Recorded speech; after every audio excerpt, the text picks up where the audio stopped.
ঘূর্ণিঝড় রিমালের প্রভাব নিয়ে জানাতে এবার মোংলা সমুদ্র বন্দর থেকে যুক্ত হবেন সহকর্মী অভিজিৎ পাল। অভিজিৎ, ঘূর্ণিঝড়ের কারণে মোংলা বন্দরে ৭ নম্বর বিপদ সংকেত জারি করা হয়েছে। ঝড়ের কি প্রভাব দেখছেন, এখন আবহাওয়া পরিস্থিতি কেমন?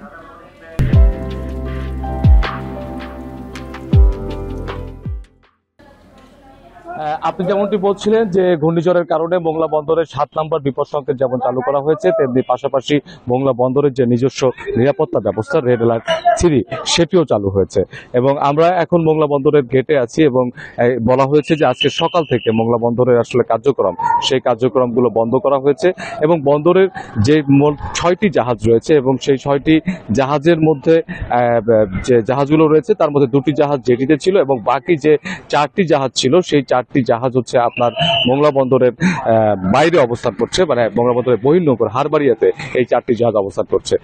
এই জাহাজগুলোর ভিতরে যেমন আন্তর্জাতিক জাহাজ রয়েছে, তেমনি দেশেরও বেশ কয়েকটি জাহাজ রয়েছে এবং আমরা যতটুকু জানতে পেরেছি জাহাজগুলোতে গ্যাস এবং হচ্ছে সিমেন্ট তৈরির কাঁচামাল সহ এবং বেশ কিছু পণ্য রয়েছে। মোংলা বন্দর কর্তৃপক্ষ জানিয়েছেন যে তারা গতকাল থেকেই মূলত আসলে মোংলা বন্দরের যে কার্যক্রম সেই কার্যক্রম তারা শুরু করেছেন এবং সেই কার্যক্রম শুরু করার পর থেকেই তাদের যে কার্যক্রম চলছে সেই কার্যক্রমটি চলছে।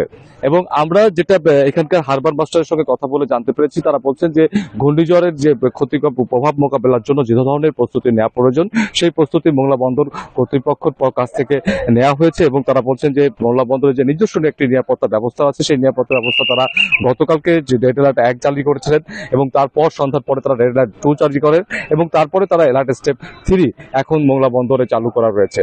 এবং এই অবস্থাতে বলা হচ্ছে যে মোংলা বন্দর কর্তৃপক্ষের তারা যদি বলছেন যে তারা ঘূর্ণিঝড় মোকাবেলার জন্য সকল ধরনের প্রস্তুতি সম্পন্ন করেছেন এবং ইতিমধ্যে যে ঘূর্ণিঝড়ের যে ধরনের কার্যক্রম চলছে সেই কার্যক্রমটি তারা বন্ধ ঘোষণা করেছেন। এবং এই বিষয়গুলো নিয়ে আমরা যখন এখানকার হারবার মাস্টারের সঙ্গে কথা বলেছি, তিনি বলছেন যে এখন মোংলা বন্দরের সমস্ত কার্যক্রম বন্ধ রাখা হয়েছে এবং এই কার্যক্রম আপাতত বন্ধ থাকবে যতক্ষণ না পর্যন্ত আবহাওয়া পরিস্থিতির উন্নতি না হচ্ছে, ততক্ষণ পর্যন্ত আসলে এই কার্যক্রম তারা বন্ধ রাখবেন। আর তারা বলছেন যে বন্দরে যেহেতু 6টি জাহাজ রয়েছে এবং যে 2টি জাহাজ এখন পর্যন্ত বন্দরের জেটিতে রয়েছে, সেই জেটিতেও যে জাহাজ রয়েছে সেই জাহাজ দুটিও সরিয়ে দেওয়া হতে পারে, কারণ আবহাওয়া পরিস্থিতির উপর নির্ভর করবে যে এই যে বন্দরের জেটিতে যে জাহাজ দুটি রয়েছে সেই দুটি জাহাজকে বহির্নোঙরে রাখা হবে কিনা। এবং তারা বলছেন যে মোটামুটি সকল ধরনের প্রস্তুতি তারা ঘূর্ণিঝড় মোকাবেলার জন্য নিয়ে রেখেছে। মোংলা সমুদ্র বন্দর থেকে জানাচ্ছিলেন সহকর্মী অভিজিৎ পাল।